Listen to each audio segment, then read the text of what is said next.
공양 때가 됐어. 그러니까 이제 밥을 얻어 먹으러 가야 되니까 이제 아침 때가 됐는데 인도의 아침이 대강 언제쯤 되느냐? 우리로 아침 한 9시 전후가 됩니다. 9시에서 10시 이 전후로.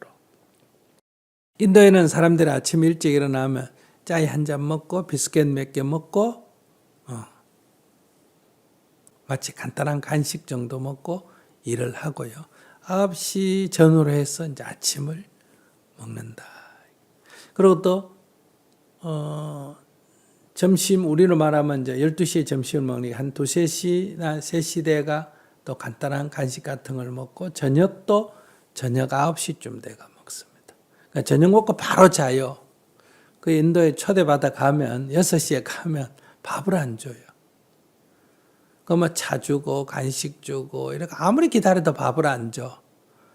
그러니까 이제 뭐 갈 시간이 돼가 가려고 하면 이제 밥이 나와요. 근데 밥 먹고 우리는 밥을 먹고 차를 마시고 얘기를 나누는데 차를 마시고 큰 얘기를 나누다가 밥을 딱 먹으면 바로 헤어져가 갑니다. 인도 사람들은 밥 먹자마자 바로 자요. 그래서 배가 이렇게 동그랗게 나오죠. 그러니까 이제 걸식을 밤 9시에 남자에 밥 얻어 먹으러 갈 수는 없지 않습니까? 우리 같으면 뭐 저녁은 좀 얻어 먹으러 가면 요거 얻어 먹죠. 날이 어두우니까. 그러나 아침하고 점심 두 끼를 얻어 먹을 수가 있죠. 우리가 곡을 하러 가도. 그런데 인도 문화로서는 아침 9시에 걸식하는 것 말고는 걸식할 수가 없습니다.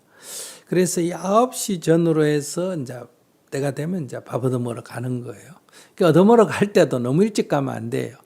아직 밥도 덜 했는데 대문 앞에 가면 요거도 먹죠. 자기 밥도 아직 안 팠는데 밥 달라 해도 요거도 먹죠.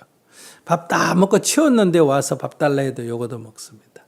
그러면 이 구걸을 할 때는 언제쯤 가야 된다? 밥을 먹고 있을 때, 이 때를 잘 맞춰야 돼요. 밥을 먹고 있을 때라야 자기들이 막 밥 먹고 있을 때 구걸하러 가야 먹던 밥 한 숟가락을 얻을 수가 있는 거다. 그래서 이제 공양 때가 됐다 하면 인도의 아침 공양을 말합니다. 그래 몇 시쯤? 9시쯤. 그리고 공양은 나중에 계율로 정해져서 뭐 처음부터 그러진 않았겠지만은 12시를 넘으면 밥을 먹지 않습니다. 그러니까 12시 이전이라 해야 된다. 12시 넘을 일이 사실은 별로 없는데 이제 마을과 멀리 떨어져 있을 때 이런 일이 생길 수가 있다. 이거예요. 마을과 멀리 떨어져 있을 때는 이제 밥 얻으러 가는 시간이 길고 밥을 얻어서 거지처럼 그 자리에 먹는 게 아니라 반드시 자기 수행처로 돌아와서 먹습니다. 이때 세종께서는 이래요. 그러니까 여기 용어가 지금 열애라는 용어도 나오고 세존이라는 용어도 나오고 부처님이라는 용어도 나오고 그러니까 처음 공부하는 분은 이게 무슨 말인가 이렇게 좀 헷갈리는데 부처님을 지칭하는 용어는 10가지가 있습니다. 이걸 갖다 열애 시포라 그래요. 열애 시포의 첫 번째가 열애입니다. 열애라는 것은 온바도 없고 간바도 없다. 또는 여여히 오고 여여히 간다. 그 다음에 두 번째가 응공이에요. 그러니까 마땅히 중생으로부터 공양을 받을 자격이 있다. 왜? 모든 번뇌가 없어진 사람, 욕심이 없는 사람이기 때문에 중생으로부터 공양을 받아도 아무런 빚이 지지 않는 그런 깨끗한 사람이다. 그래서 응공 이렇게 말해요. 그 다음에 정변지, 바르고 두루한 지혜를 얻은 사람이다. 바르다는 게 뭐예요? 타당하다. 두루하다 나온 게 뭐예요? 보편적이다. 그러니까 보편타당한 진리를 정득한 사람이다. 이걸 갖다 말한다? 정변지, 명행족. 이 명이라는 것은 뭐냐? 명이라는 것은 삼명을 줄여서 명이라 그래요. 삼명이라는 건 뭐냐? 어떤 현상을 딱 보면 이 과거의 원인을 다 아는 거예요. 그러니까 과거를 안다.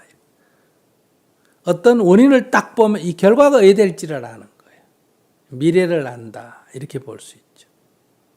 그리고 지금에 항상 깨어있다. 이런 얘기. 그러니까 과거와 현재와 미래 환히 밝은 자다. 이게 삼명을 증득했다. 그리고 아는 것을 다 행하시는 분이다. 전부 다 실천을 한다. 지행이 합일되신 분이다. 이게 뭐다? 맹행적.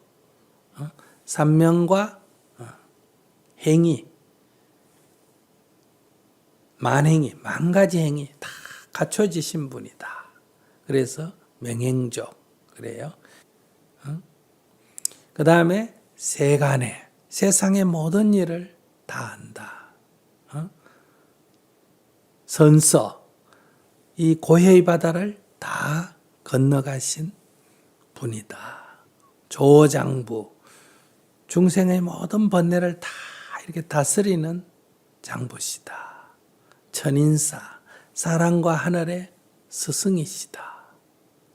사랑과 신들의 스승이다. 이 말이에요. 사랑과 하늘의 스승이다. 이러면 사랑과 신들의 스승이다.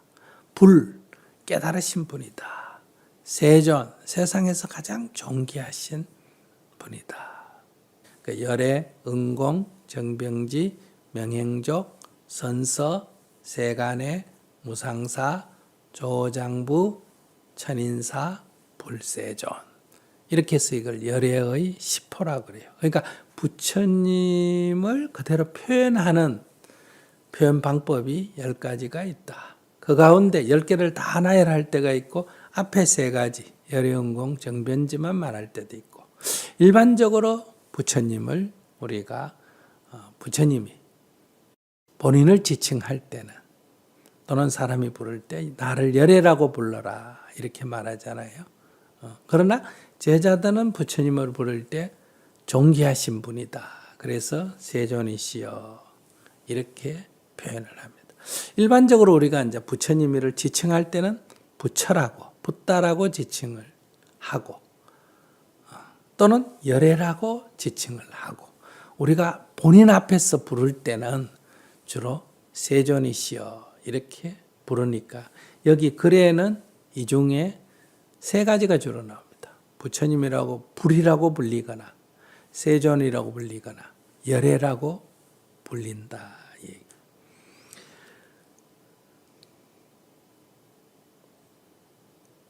이때 세존께서는 부처님께서는 이런 얘기예요. 공양 때가 되어 아침 밥을 빌러 갈 때가 되어 가사를 입으시고 그러니까 윗옷을 걸치고 이런 얘기예요. 바루를 들고 바루가 뭐냐? 바루는 이 앞에 있는 발은 인도말에서 온 말이에요. 우는 중국말이에요. 2개가 합해진 게 바루예요. 그러니까 우는 밥그릇 우자예요. 그릇이란 뜻이고 이 발은 발다나에서 온 말이에요. 발다나라는 것은 적당한 양이란 뜻이에요. 그러니까 합하면 바루는 적당한 양을 담는 그릇이란 뜻이에요. 그러면 음식을 담는 그릇인데 그 앞에 뭐가 붙었다? 적당한 양. 적당한 양의 기준이 뭐냐? 이 몸이 굶어 죽지 않을 최소의 양이 적당한 양입니다. 수행자는 배부르게 먹는 게 목적도 아니고 맛있는 게 목적도 아니고 이 몸이 수행하는데 필요하니까 말라 비틀리지 않도록 죽지 않도록 유지할 수 있는 최소한의 음식 이게 적당한 양이에요. 그 적당한 양을 담는 그릇 이게 바루입니다. 이 바루를 들고 이런 얘기. 사위대성에 들어가셨다. 그러니까 슈라바스티 그 사위성에 들어갔다. 이렇게 들어갈 때 수행자들이 한 곳에 혼자 있으면 혼자 가면 되지만 여러 명이 있을 때는 어떠냐? 이렇게 마음대로 안 가고 한 줄로 쭉 서서 기러기처럼 이렇게 가게 됩니다. 그러니까 기러기처럼 한 줄로 쭉 가서 일단은 이 골목으로, 일단은 이 골목으로, 또 앞으로 가서 또 이 골목으로, 이 골목으로 이렇게 가서 음식을 빌게 된다. 그 성 안에서 차례로 걸식을 마치고, 그러니까 차례로 밥 비는 것을 마쳤다. 차제거리 이런 얘기. 차례로 밥 빈다. 이게 무슨 얘기일까? 그러니까 어느 집을 빼넘기고 이 집은 부자니까 피해가고 이 집은 가난하니까 피해가고 이 집은 안 주니까 피해가고 이 집은 주니까 기다리고 이렇게 하면 안 돼요. 그냥 순서대로 딱 자기가 있는 위치에서 순서대로 밥을 빌어야 된다. 이 차제거리가 나온 거는 이제 이런 얘기가 있습니다. 어느 날 부처님과 제자들이 밥을 빌러 와서 이렇게 같이 둘러 앉아서 이제 밥을 먹는데 부처님이 이렇게 사람들의 밥그릇에 담긴 음식을 보니까 안 한다는 하얀 살밥이 이렇게 가득 담겨 있고, 그 다음에 마가섭 존자는 우리로 말하면 꽁보로밥이 잡고기 조금 담겨 있는 거예요. 그래서 부처님이 아난다 존자에게 물었습니다. 존자여, 당신은 어떻게 걸식을 합니까? 그러니까 부처님, 저는 부잣집만 찾아가서 걸식을 합니다. 그래, 왜 그렇게 합니까? 하니까 가난한 집은 자기 먹을 것 없는데 제가 그 집 앞에 가면 그 사람은 안 줄 수도 없고 줄 수도 없고 번뇌가 생길 것입니다. 만약에 저에게 줘버리면 자기 먹을 것이 없어서 배가 골아야 되고, 만약에 주지 않으면 수행자에게 음식을 공양을 해야 복이 온다 그러는데 복을 지을 기회를 놓치니까 아쉬울 겁니다. 그래서 그들에게 번뇌를 주지 않기 위해서 음식이 충분히 먹고 남는 집, 이런 고민을 안 해도 되는 집에 가서 밥을 빌면 그들은 음식이 먹고 남으니까 주는 것이 용이하고 저도 얻기도 용이해서, 그래서 부잣집에 가서 밥을 빕니다. 이랬어요. 일리가 있죠. 그러니까 뭐 좋은 음식 얻어 먹으려고 부잣집에 간다 이런 뜻은 아니에요. 그래서 이제 마가섭 존자에게 물었어요. 당신은 어떻게 걸식합니까?